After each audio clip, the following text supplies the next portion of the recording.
Bonjour à toutes, bonjour à tous, bienvenue dans l'Hebdo de l'Écho, votre rendez-vous économique du dimanche sur iTélé. Dans quelques instants avec notre invité, on va vous emmener découvrir un secteur méconnu mais qui est en pleine croissance. Mais tout de suite, on commence par le JT de la semaine. Et on commence ce JT de la semaine par une femme. La femme de la semaine, c'est Laurence Parisot, la patronne du MEDEF, qui n'aura donc pas le droit de conquérir un troisième mandat. Il s'en est fallu de peu, d'une voix exactement. Il lui aura donc manqué une voix pour que les instances du MEDEF lui autorisent de se présenter à nouveau. C'est donc une sortie en demi-teinte pour celle qui dirige le patronat depuis presque 8 ans maintenant. Elle aura tenté de se maintenir, mais son bilan qui divise les chefs d'entreprise et surtout sa méthode pour obtenir le droit d'être candidate à nouveau ne lui ont pas permis. Il y aura donc un nouveau patron des patrons le 1er juillet prochain. On passe maintenant au chiffre de la semaine et ce chiffre c'est 75%. 75% bien évidemment comme la taxe du même nom. Finalement, François Hollande a choisi de garder le symbole et de changer la méthode pour que son idée passe la barrière du Conseil constitutionnel. Il a finalement choisi que ce seront aux entreprises de payer. Le premier euro au-dessus du million de rémunération coûtera donc 25 centimes de charges sociales et 50 centimes au titre de cette nouvelle taxe. Une façon de garder le marqueur politique. Quant à savoir combien cette taxe va rapporter, qui elle va concerner exactement, il va falloir attendre les détails et regarder particulièrement si elle porte uniquement sur le salaire ou si l'on prend en compte par exemple les stocks options, les actions gratuites ou encore les autres avantages dans le calcul du million d'euros de rémunération. L'objet de la semaine maintenant, c'est une école, celle lancée cette semaine par Xavier Niel, le PDG de Free. L'idée, aller chercher les petits génies de l'informatique, là où le système actuel n'arrive pas à les trouver. Alors, pas besoin de diplôme pour accéder à cette école. Il suffit de réussir l'ensemble des tests. Le soir même de l'annonce, Xavier Niel avait déjà reçu plus de 7000 demandes, mais il n'y aura que 1000 places dans cet établissement qui ouvrira en novembre prochain. Établissement qui sera totalement gratuit puisque financé par le patron de Free intégralement sur sa fortune personnelle pendant 10 ans. Établissement qui a un nom original, 42. Pourquoi 42 ? Eh bien parce que figurez-vous que c'est un chiffre symbolique pour les geeks, ces fous d'informatique. Un chiffre tiré d'un grand roman de science-fiction.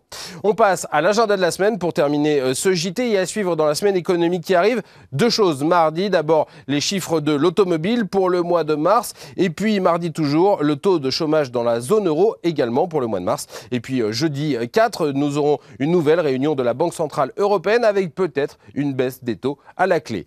Voilà pour ce JT de la semaine. Tout de suite, on retrouve notre invité. Notre invité cette semaine dans l'Hebdo de l'Écho vient nous parler d'un secteur qui est assez méconnu du grand public et pourtant qui est un vrai gisement de croissance, d'emploi et donc d'avenir pour la France. Envar Ali Giva, bonjour. Bonjour. Alors vous êtes le président de Line Data Service. C'est un éditeur de logiciels, des logiciels qui ne sont pas forcément grand public puisque vos clients ce sont en gros des banques et des assureurs et pourtant ce sont des logiciels qu'on fréquente tous les jours quasiment dans notre quotidien à chaque fois qu'on va dans une agence bancaire. Est-ce que vous pouvez nous expliquer très concrètement ce que vous faites ? Oui, effectivement, Line Data est l'un des 5 premiers éditeurs français. Nous fabriquons des logiciels pour le monde financier et comme vous dites, pour donner des exemples concrets, chacun de nous a un crédit automobile, équipement ou autre immobilier. Et quand vous prenez un crédit, vos dossiers sont souvent gérés par les logiciels de Line Data. Nous en avons 8 millions comme ça, des dossiers que nous gérons, depuis l'ouverture du dossier jusqu'à la clôture, avec les relances et autres événements liés au crédit. Un autre exemple, c'est l'asset management. Quand vous placez de l'argent à la banque, il y a des chances qu'on vous propose soit de l'assurance vie, c'est à la mode, soit des SICAV. Ces instruments financiers, il faut calculer leur valeur liquidative tous les jours et Line Data le fait pour le compte de nos banquiers.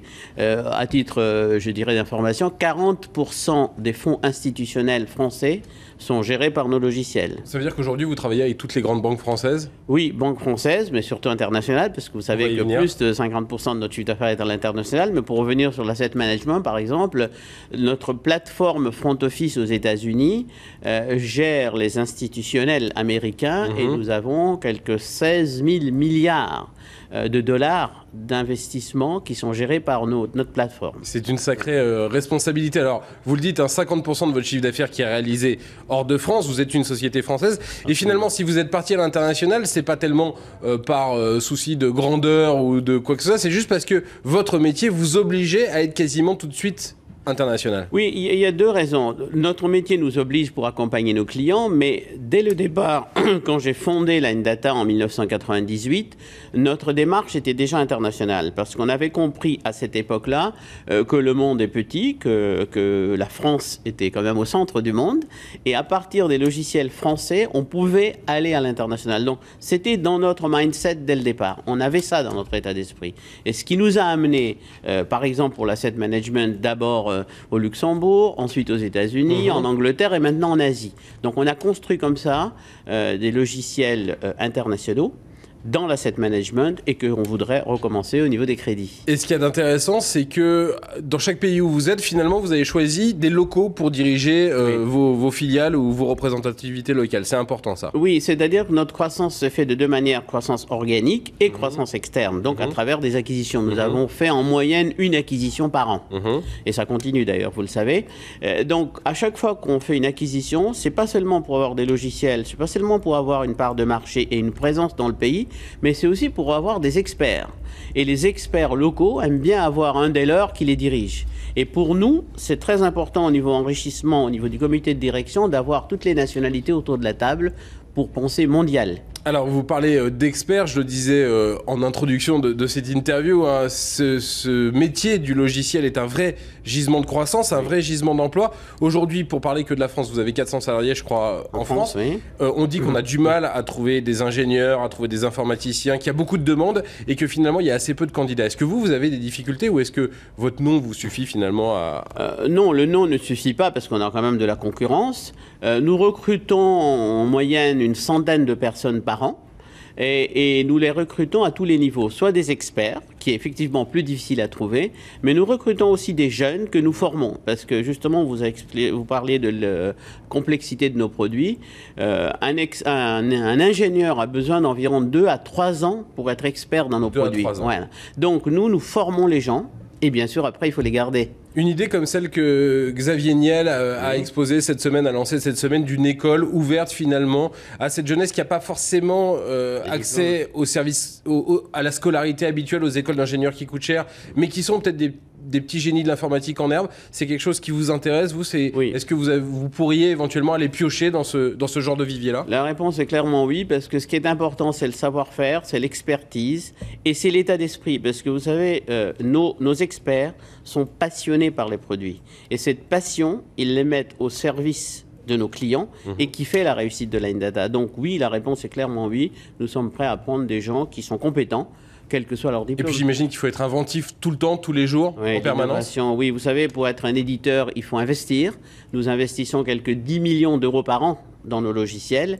Et tout ça, c'est pour l'innovation et c'est pour aussi suivre la législation. Vous savez bien que de ce côté-là, on a de la chance puisque dans la finance, la législation nous aide à faire de la créativité et aussi à accompagner nos clients. Et en tant qu'entrepreneur, la législation française, elle n'est pas trop pesante? Écoutez, on est en France, on est à l'international. Au niveau de la législation, ça nous aide aussi à faire du business. Donc, quelque part, il faut prendre le positif de la chose. Merci beaucoup Anne-Marie Givat d'avoir été notre invité. Voilà donc le logiciel, un secteur en pleine croissance où il y a des emplois. Un secteur certainement pour demain. Restez avec nous sur iTélé, l'info continue et l'info économique en particulier avec Ambition d'entrepreneur.